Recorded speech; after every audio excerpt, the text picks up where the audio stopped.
26 August সোমবারে অবশ্যই গোপালের পূজায় এই একটি ভোগ অর্পণ করুন, কারণ বলা হয় এটি গোপালের খুবই প্রিয় একটি খাবার এবং এটি ছাড়া ভগবানের ভোগই অসম্পূর্ণ থেকে যায়।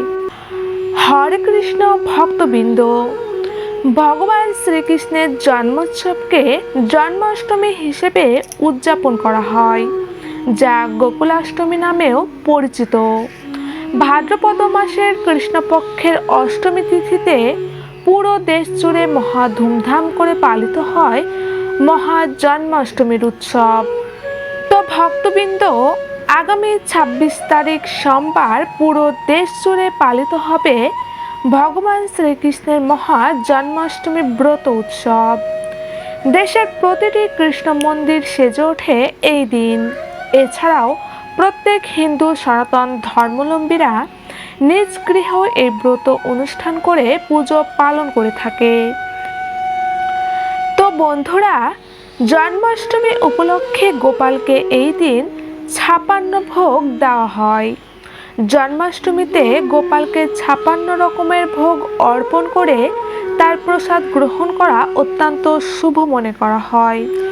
এই 56 ভোগে থাকে অন্নভোগ, ভাত, ডাল, লুচি, পায়েস, তালের বড়া, ক্ষীর, মালপোয়া, লস্যি আরও অনেক কিছু। আর মাখন মিশ্রি ছাড়া তো গোপালের ভোগই অসম্পূর্ণ। তাই ভক্তবৃন্দ, 26 আগস্ট সোমবারে অবশ্যই গোপালের পূজায় এই একটি ভোগ অর্পণ করুন, কারণ বলা হয় এটি গোপালের খুবই প্রিয় একটি খাবার এবং এটি ছাড়া ভগবানের ভোগই অসম্পূর্ণ থেকে যায়। তাই ভক্তবৃন্দ, অবশ্যই শ্রীকৃষ্ণ মহা জন্মাষ্টমীর পূজার থালায় এই ভোগটি ভগবানকে অর্পণ করুন। গোপাল সোনা এতে খুবই খুশি হন। তাহলে বন্ধুরা, চলুন এবার জেনে নেওয়া যাক 26 আগস্ট সোমবার গোপালের পূজার ভোগে কি কি নিবেদন করবেন। প্রথমেই বলবো পঞ্জিরি। শ্রীকৃষ্ণের প্রিয় হলো পঞ্জিরি। এই ঐতিহ্যবাহী ভারতীয় মিষ্টি, যা ময়দা, ঘি, চিনি ও বাদাম দিয়ে প্রস্তুত করা হয়। ভক্তবৃন্দ, জন্মাষ্টমীতে পঞ্জিরি ভগবানকে নিবেদন করার প্রথা রয়েছে। জন্মাষ্টমী পূজায় পঞ্জিরির ভোগ দেওয়া অত্যন্ত শুভ। এই ভোগ পেলে শ্রীকৃষ্ণ সহজে প্রসন্ন হন। 2 নাম্বার হচ্ছে মাখন ও মিছরি। শ্রীকৃষ্ণের সবচেয়ে প্রিয় যে খাবার তা হলো মাখন ও মিছরি। মা যশোদার ভাড়ার ঘর থেকে মাখন চুরি করে খাওয়া ছোট গোপালের ছবি আমাদের ঘরে ঘরে শোভা পায়। সেই কারণে কৃষ্ণর আরেক নাম মাখন চোর বা ননি চোর। তো ভক্তবৃন্দ, এই জন্মাষ্টমীতে অবশ্যই মাখনের সঙ্গে মিছরি মিশিয়ে অবশ্যই শ্রীকৃষ্ণকে নিবেদন করুন। এর ফলে সহজেই খুশি হবেন তিনি এবং আপনার মনের ইচ্ছা পূরণ করবে। 3 নাম্বার হচ্ছে শ্রীখণ্ড। দই দিয়ে তৈরি শ্রীখণ্ড কৃষ্ণের অতি প্রিয় একটি খাবার।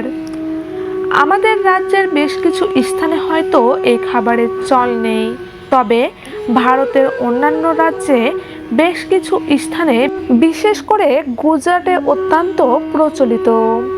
এবারে জন্মাষ্টমীতে আপনার মনোবাসনা পূরণ করতে শ্রীকৃষ্ণকে অবশ্যই শ্রীখণ্ড নিবেদন করুন। এবার 4 নাম্বার হচ্ছে মালপোয়া। পুরাণ অনুসারে মালপোয়া খেতে খুবই ভালোবাসেন শ্রীকৃষ্ণ। রাধারানীর হাতে তৈরি মালপোয়া অত্যন্ত প্রিয় ছিল শ্রীকৃষ্ণের। সেই কারণে জন্মাষ্টমীতে কৃষ্ণকে মালপোয়া নিবেদন করলে প্রসন্ন হন তিনি। ভক্তবৃন্দ, বংশীধরের কৃপা লাভ করতে এই জন্মাষ্টমীতে আর কিছু না পারলেও অবশ্যই এই একটি খাবার ভগবানের পুজোর থালায় শ্রী গোপালকে অর্পণ করুন। এছাড়াও মালপোয়ার সাথে লুচি ও তালের বড়াও শ্রী গোবিন্দকে অবশ্যই অর্পণ করবেন। এবার সর্বশেষ হলো মোহনভোগ বা সবুজ শাক। ভক্তবৎসল শ্রীকৃষ্ণ সবুজকে খুবই আকর্ষণীয় মনে করেন। যেহেতু এই দিন ভগবানকে ৫৬ ভোগের মধ্যে অন্নভোগ অর্পণ করা হয়, তাই আপনারা চাইলে এই অন্নভোগের সাথে ভগবানের প্রিয় সবুজ শাক রন্ধন করে অর্পণ করতে পারেন। কারণ পুরাণে বলা হয়েছে দুর্যোধনের ৫৬ ভোগ ত্যাগ করেছিলেন শ্রীকৃষ্ণ এবং বিদুরের বাড়িতে শুধুমাত্র শাক খেয়েছিলেন। তাই ভক্তবৃন্দ চাইলে আপনারা জন্মাষ্টমীর দিন অন্নভোগে সবুজ শাকও অর্পণ করতে পারেন। তাছাড়াও শ্রীকৃষ্ণের আরও একটি প্রিয় খাবার হলো মোহনভোগ। ভক্তবৃন্দ মনে করা হয় মোহনভোগ নিবেদন না করলে শ্রীকৃষ্ণের পূজা সম্পূর্ণ হয় না। তাই জন্মাষ্টমীতে গোপাল পূজার ভোগে মোহনভোগ অবশ্যই রাখুন। কথিত আছে যে শ্রীকৃষ্ণ পরপর ৭ দিন গোবর্ধন পর্বত আঙ্গুলে বহন করেছিলেন এবং এই সময় তিনি অন্ন জলও একেবারে গ্রহণ করেননি। ভগবান শ্রীকৃষ্ণের প্রতি শ্রদ্ধা ও ভালোবাসায় মাতা যশোদা এবং ব্রজবাসীরা মিলে ৭ দিন ও অষ্টপ্রহর হিসেবে ৫৬ ধরনের খাবার প্রস্তুত করে কৃষ্ণের কাছে পরিবেশন করেন।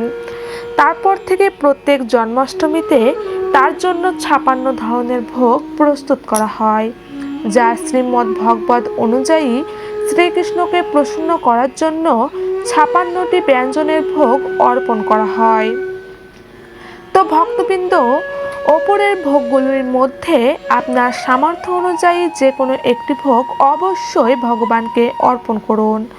আর অর্থাৎ সব কিছু অর্পণ করতে পারলে তো খুবই ভালো। তো আজকের ভিডিওটি এ পর্যন্তই। সকলে ভালো থাকবেন, সুস্থ থাকবেন।